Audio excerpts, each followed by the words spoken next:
Praise the lord. ప్రభు అయిన యేసుక్రీస్తు నామములో దైవస్వరూపి సహవాసం తరపున మీ అందరికీ కూడా శుభాలు తెలియజేస్తూ ఉన్నాము. అందరూ బాగున్నారు కదండి. ప్రతిరోజు మనము దేవుని వాక్యాన్ని వింటూ ఉన్నాం. నేటి వాగ్దానముగా పరిశుద్ధ గ్రంథంలో ద్వితీయోపదేశ కాండము 28వ అధ్యాయము 8వ వాక్యాన్ని మనం చదువుదాం. నీవు చేయు ప్రతి ప్రయత్నంలోనూ నీకు దీవెన కలిగినట్లు యెహోవా ఆజ్ఞాపించును. దేవాతి దేవుడు మనతో మాట్లాడుచు ఉన్నాడు. మనం చేసే ప్రతి ప్రయత్నంలో కూడా దేవుని యొక్క దీవెనలు ఉంటాయని దేవుడు మాట్లాడుచు ఉన్నాడు. ఆయన యొక్క దీవెన మనం కలిగి ఉండాలి, దేవుని యొక్క ఆశీర్వాదం మనం కలిగి ఉండాలి అంటే మనము ప్రతి ఉదయకాలము కూడా దేవుని వాక్యాన్ని చదవాలి. ఏ పని చేసినప్పుడు కూడా ప్రార్థనతో మన యొక్క పనిని ప్రారంభించినప్పుడు ప్రార్థన మనకు దీవెనకరముగా మార్చబడిద్ది, ప్రార్థన మనకు ఆశీర్వదకరముగా మార్చబడిద్ది అనే వాక్యము దేవుడు మనతో మాట్లాడుచూ ఉన్నాడు. కాబట్టి దేవుని బిడ్డలైనటువంటి మనందరం కూడా దేవుని వాక్యాన్ని చదవడానికి ఉదయం లేవగానే ప్రార్థించి దేవుని వాక్యాన్ని మనం చదివినప్పుడు మనం వేసే ప్రతి అడుగులో కూడా ప్రతి ప్రయత్నంలో కూడా దేవుని యొక్క కృప మనతో ఉంటుందని వాక్యము దేవుడు మనతో మాట్లాడుచు ఉన్నాడు. కాబట్టి మన ప్రయత్నాలన్నీ కూడా దేవుడు సఫలపరుస్తాడు. చూడండి, అబ్రహాము కుమారుడైనటువంటి ఇస్సాక్కి వివాహము చేయడానికి ఎలియేజరు ప్రయత్నం చేశాడు.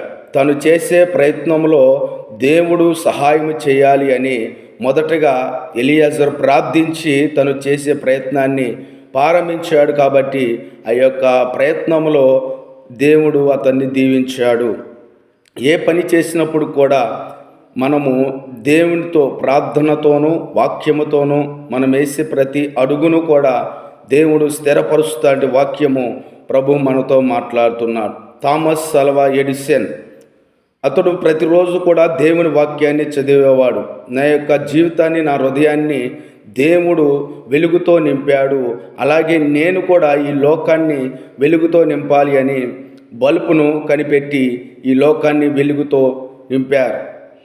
రైట్ బ్రదర్స్ వాళ్ళు కూడా చేసే ప్రతి ప్రయత్నంలో కూడా ప్రార్థనతో స్టార్ట్ చేశారు. కాబట్టి ఈ భూలోకంలో అన్నీ తిరుగుతున్నాయి. ఆకాశంలో కూడా ఒక వాహనము తిరగాలి అని విమానమును కనిపెట్టారు.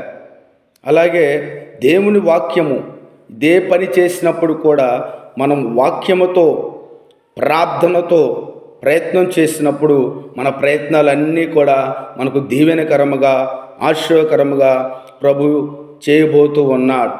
జాన్ గుటన్బర్గ్ మొట్టమొదటిసారిగా ఈ భూలోకంలో ప్రింటింగ్ ప్రెస్ను కనిపెట్టాడు. తాను ఆ యొక్క ప్రెస్ను కనిపెట్టినప్పుడు ప్రయత్నం చేశాడు, ప్రార్థించాడు. ఆ ప్రార్థనలో మొట్టమొదటిగా తాను చేసినటువంటి ప్రింటింగ్ ప్రెస్లో బైబిల్ను ప్రింట్ చేశాడు. తాను చేసినటువంటి ప్రయత్నంలో దేవుడు అతను ఆశీర్వదించాడు. కారణం, అతడు చేసే ప్రతి ప్రయత్నంలో కూడా ప్రార్థనతో ప్రారంభించాడు, వాక్యమును చదువుతూ ఉన్నాడు, దేవుని వైపు చూశాడు. కాబట్టి దేవుడు వారికి సహాయం చేశాడు. ఈ రోజున మనము కూడా ఏ ప్రయత్నం చేసినప్పుడు కూడా ప్రార్థనతో ప్రారంభించండి, దేవుని వాక్యాన్ని చదవండి. యవనస్తులు, వృద్ధులు ఎవరైనా సరే ప్రార్థనతో ప్రారంభించండి.